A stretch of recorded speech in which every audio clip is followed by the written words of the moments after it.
The issue of ghost guns is a serious one in our community and across the country. The number of these do-it-yourself firearms being purchased here in Montgomery County has significantly increased over the past several years. Bill 421 that addresses the prevalence and issue of ghost guns. This week, Council Vice President Gabe Albornoz introduced a bill to keep these weapons off the street. As we know, the prevalence of firearms is at an absolutely alarming rate, and gun violence continues to plague our communities across the country. In fact, there have been over 5 homicides here in Montgomery County just this last week alone.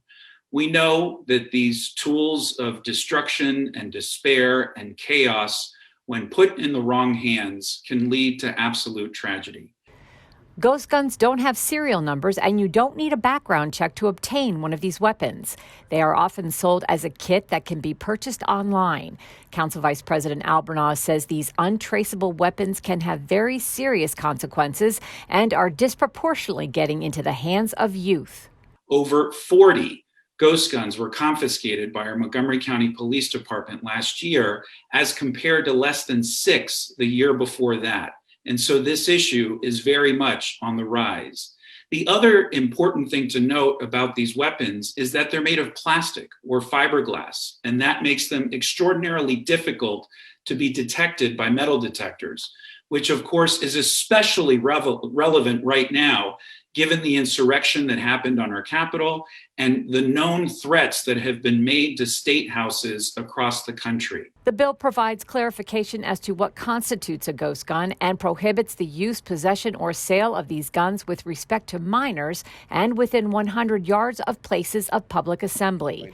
Montgomery County Police Chief Marcus Jones says possession of these weapons has been growing steadily, and this bill will help curb this trend. Where our total number for 2020 was 73 recovered ghost guns in our community. We arrested 55 adults that were in possession of these weapons or selling them, and we arrested 3 juveniles under the age of 18 that were in possession of these weapons.